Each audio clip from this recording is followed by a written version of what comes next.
People love riding the train, and the OC&T Railroad has had a very full and busy season. And we welcome Todd Crago on the program this morning from the OC&T Railroad. Good morning, Todd. Good to see you this morning.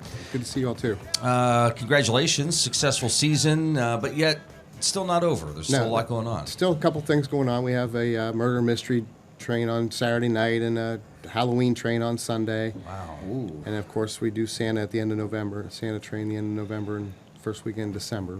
And now here's where you brag. It's all sold out. It's all sold out. Yes. Everything is sold out for the rest of the season. Is it a possibility to call and just get your name on a list? Is it just in case, or are those lists pretty full as well? I don't know how full the waiting lists are. There may be a just in case situation. I'm not aware of them yet. Okay. And nobody can call in and say, listen, can you get us on, like, we'll ride on top of the train? They frown on us putting people on top of the train. Okay. They frown on that. Pesky government, always interfering. They don't like people riding the engine either. Yeah. That's too bad. Yeah. But listen, if you really enjoy doing that, and I'm sure volunteers are needed, and yes. you could look to maybe doing that for next season, right? We're always looking for volunteers. Even, like I was saying, there's maintenance going on over the winter, and I can always use volunteers to help out with that as well. I've got one car that we're actually, I think today or tomorrow, we're going to be putting a roof on. So, Wow. So no more water leaks. And have you just decided to build a house and just move there? Because it seems like you're there all the time. It does. Like, even when I see Sherry out and about, I'm like, boy, it's so weird to see you somewhere else. Right, exactly. Yeah, we are down there quite a bit. Talk about just the response of those going through this fall. This fall was absolutely beautiful, and the weather has been fantastic. Yes, it was.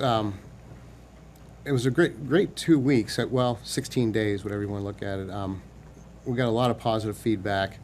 A lot of people were very happy with the ride. They enjoyed the scenery, going down through the park and along Oil Creek. There, saw a lot of nice things, and the leaves are changing just at the right time for us. The first weekend they weren't quite there yet. Yeah.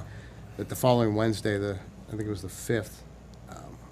It seemed like it hung around a little bit longer this year. It did. Matter of fact, some people were saying, well, you should have done it the weekend after, too, because the colors were still there. And I don't think they realize how much we go through to just get the 16 days in. Yeah. Right. I think we put in over 7,000 people in the 16 days. Really? Yeah. Wow. Yeah, we were. Are you everybody happy with, and I'm sure you haven't totaled everything, but everybody happy with the amount of people that have come through this year so far? Yeah. Last I heard, we're just over 21,000, or approaching 21,000. That's wow. And I think they said compared to last year, which of course we were COVID last year, so we were running 50% for part of the year. I think we're at 16,000. So wow.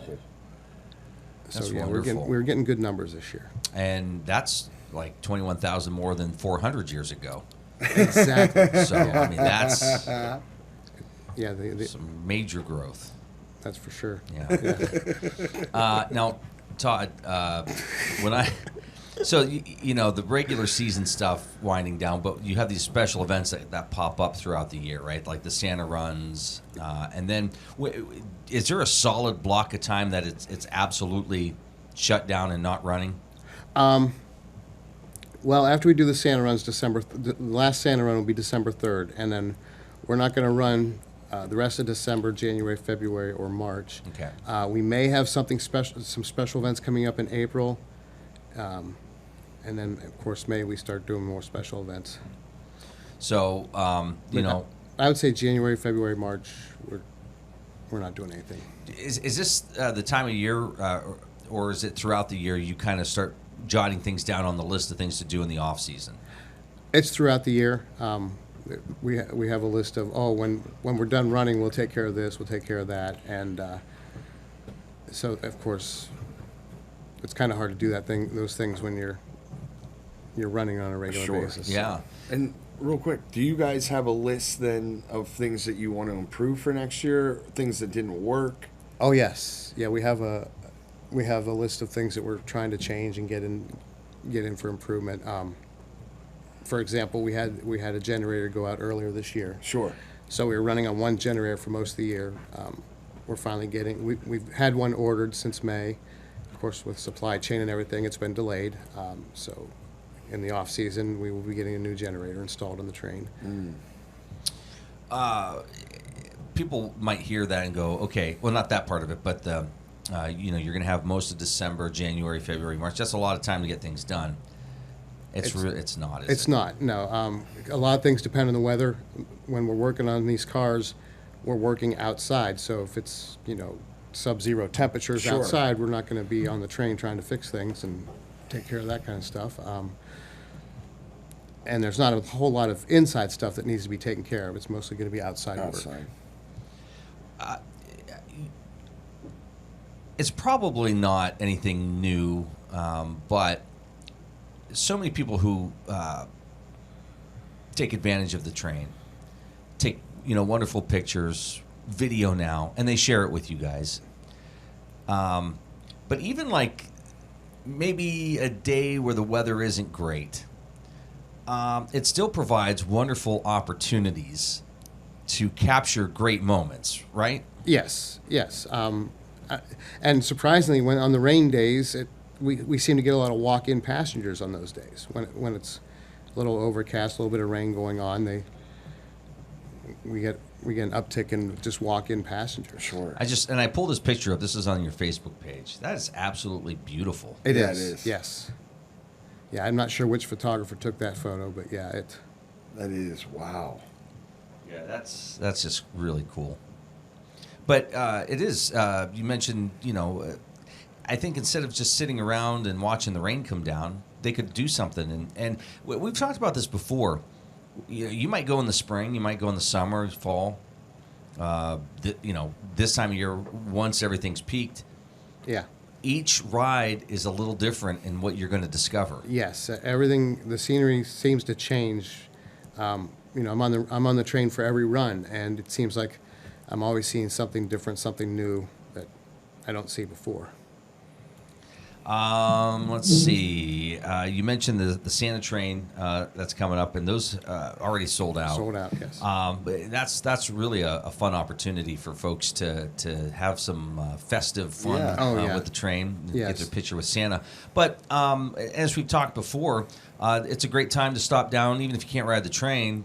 Visit Perry Street Station, pick up some goodies for the holidays. Yeah, exactly. We'll be, when the train's out, we're still going to be open on the days the train runs.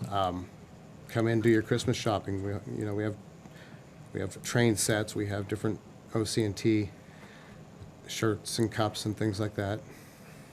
What's do you have is there a popular thing that people always kind of flock to and buy, or do you not pay attention to that side of it as much? I don't pay too close attention. Of course, on the chilly days, there's a last-minute rush to grab sweatshirts. Which, by the way, show that off. That might be a great thing to. Nice little OC&T sweatshirt. Yeah. Yeah, that is nice. Yeah. Yeah. We have several different styles, of course. We have blankets now, so we've had people make a mad dash to get blankets. But, around Christmas time, well, actually any time of the year, I see a lot of people buying train sets and things like that. You guys recently held a dinner for the volunteers. Yes, last weekend we had our volunteer dinner. Great turnout. The MC was wonderful. He did a great job. Is that you? It was me. I remember it wasn't too long ago that Todd was crying because he was so nervous to appear on this program. And, Yeah. Yeah. no, just Not so much anymore. I don't remember being nervous, but yeah. Oh, you got photos from that too, even. Okay. Yeah, we had a good turnout. Entertainment. We had a magician come in, so he did about a 60-minute magic show. Wow. It was great. Wow, that is nice. It's a lot of volunteers, Todd. How many would you say help throughout the year? Well, so a lot of the volunteers we have a lot of volunteers that work in the background. Of course, our board of directors are there as well. I'm going to say we have probably 10, 12 strong regular. We're here all the time volunteers, but then we have probably another 10 or so that are in the background doing things at Sure. various times. Takes And a lot of people, doesn't it? Yeah, yeah. And also at that dinner, we brought the train crews in, even though they're not volunteers, we brought them in. Of course, the Mr. Dingman that runs the engines, he was down from New York. Sometime, maybe explain that relationship. And unless you want to do it now. I can do it now, Yeah. yeah. So the Historical Society, we own the cars and we own the tracks, but we are the Oil Creek and Titusville lines is the freight lines that you see around here. They are the ones that provide the engine crews, and then they also provide the maintenance for tracks and for the underneath of the cars. So we Okay. So when repairs need made, is it because they've spotted something, or you guys spot something, or a combination? It's a combination. They pretty much are, like I said, underneath the train, the wheels, all those parts there, and then I take care of things inside the cars themselves. And we, just like any other railroad, we get inspected by the Federal Railroad Authority a couple times a year. So when they come through, if they find a problem, typically the engine crew is the ones that have to fix it. They don't seem to find too much wrong with the inside the passenger cars. You're watching the Morning Drill on Stream Television and on Armstrong's Neighborhood Channel, and listening to it on the Allegheny News Talk Sports Network. Todd Crago with us here this morning from the OC&T Railroad. We mentioned, a busy season for the railroad. The Caboose Motel's right there. It just seems like it's sort of a perfect environment to make a great, weekend getaway or spend a week in the region and Yes. discover everything that's going on. It seems like more and more people are taking that opportunity and doing that. And whether it's through events that they come to, like some of the races, or maybe they just come to ride the train on the weekend, they're going back saying to their families, or maybe continuing the conversation, hey, there's really a lot to do there. We should go back, but make more time. Right. I hear a lot of people saying that they want to spend more time down here. They come down for the day and they're like, oh, we could have made a weekend out of this. And, Yeah. I mean, like you said, the train, the motel's right there. And then even, Drakewell Park is not that far away. They can go down and see the museum and of course, biking. A lot of people come in, ride the train one day, bike the next day. Kayaks. Kayaking, exactly. Yeah. So I think they're like discovering this stuff, right? Where it's like, boy, there's multiple ways we can utilize the train. There's multiple things we can do with the trails. Yep. Yep. Absolutely. You're not spending a ton of money, No. No, you not know, really. as opposed to going on a cruise or big, Right. those Sure. elaborate family vacations. Right. You're getting more bang for your buck, but you're spending quality time together. That's right. That's right. If you're into that. Yeah, like the folks that I've met this summer that were coming in for the train, Yeah. they did make it a weekend. There were certain people that said, we did this last year and now we're coming back this year. And we wanted to stay 2 nights instead of 1, or stay a long weekend. So, yeah, you do find the people that I've met were staying for Yes. an extended period. Yeah, so. they do. They have been spending a lot of time here. I've had a couple people that came down in the spring, and then I saw them on the fall run. I'm like, Oh, wow. they drive 6-7 hours just because they enjoyed it in the spring. They thought they'd come back and see what it looked like in the fall. Yeah. Well, I mean, that used to be it. We would drive to Strasburg for Yeah. the Thomas the Tank Engine event. Yep. And, every time we would do that, I mean, there was something else you kind of discovered. And it was like, oh, we should make an extra day. We should, we should try this place to eat. So, yeah, I mean, the community impact financially is huge. Oh, Yes. yeah. Yes. I mean, a lot of people are looking. On the train, they're always, what restaurants do we go to? Where do we do this? Where do we do that? Yeah. And even we've talked to Sam Logston, who's like, with the SEG tours. And how cool is that to have that, part of the Yep. community and the bike rentals? Yes. Yeah. So really, again, if somebody's coming into the area, they have a lot to choose from. Right. They do. They do. Are you finding, and I think I've asked you this before, more people are going online and purchasing their tickets that way? Well, they go online to see where the tickets are. They have to call in. But that brings up a good point. We now launched our new website at OC&TR.org. It's still a work in progress, but we're making some changes to that, so there'll be more options in the future once it's completely up and running. But you can now view it and Very navigate nice. around it. Yeah. Schedule and ticket info's there. You get the history of the trains and yeah, all sorts of great Yes. information. Yes. Oh, that's fantastic. Of course, with the schedule being closed pretty much for the 2022, once we start putting 2023 stuff up, you'll see a different look. And Yeah. When will that stuff start appearing for the next season? probably January, February, we'll start finalizing things. We'll have the date, we'll get the dates in place first, and then, like for the wine train, waiting for the wineries to commit to certain dates. Certain wineries want certain dates. And Sure. We've talked off air. I mean, it seems like your crew is really always just tossing out ideas.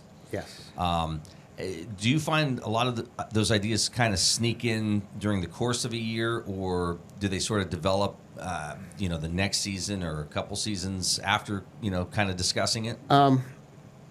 If they're easy, they will work their way in to the middle of the year. If there are things that take a little bit of planning and coordination, then we try to, maybe get it into the following year, the year after. Just make sure all the pieces are put together before we do it. You mentioned we've talked about the volunteers, but there's also a board. All seats filled up there? Is there opportunities to Right now, join? the board is filled. Okay. We're not looking for anybody yet that I'm aware of. I don't attend the board meetings. Sherry likes to keep me at the train station, which is fine with me. Somebody's got to get all this work done. Yeah, That's right. Exactly. Exactly.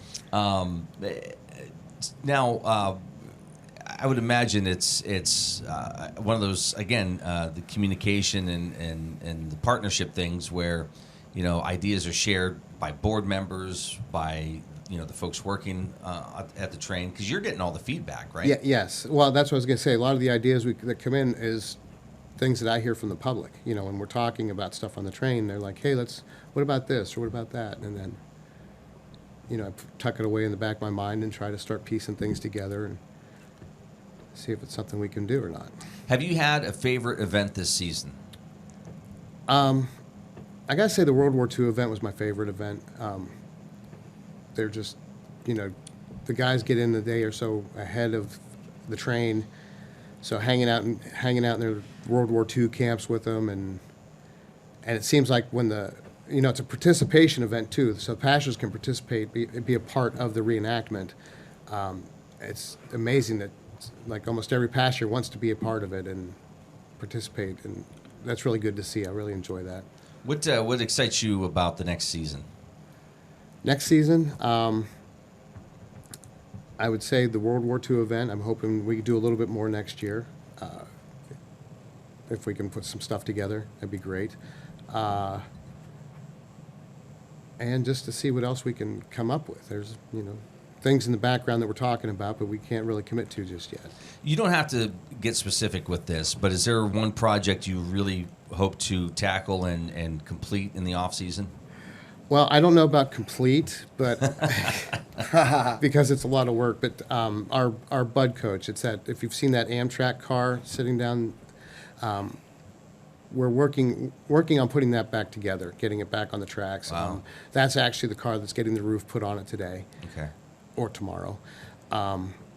We have some windows replacements scheduled for it, and right now, I don't know if you saw the rumble that I did about it, but the inside is completely torn up, and I'm trying to complete the removal of everything inside the car so we can bring some professionals in and actually redesign it to make it a usable car in the near future. Now, chance of that getting done this winter, very slim, but I would like to get a bigger chunk out of it than I have. Good luck. Yeah, good luck to you. I will need it. It sounds like you need it. Well, Todd, appreciate you coming in this season. Thank you. Yeah, look Thank you. forward to hopefully catching up with you in the new season. Yeah, and, absolutely. That sounds good to me. yeah, enjoy it. Oh, yeah. You'll be busy. Yeah, he will be Th- busy. And thank you all for riding the train, I should say. Exactly. Well, it's Johnny Cash sang or narrated "Ride That Train." Ride Yeah, that ride train, that that's train. right. Take it to 1859. All right, thanks, Todd. Okay, thank you.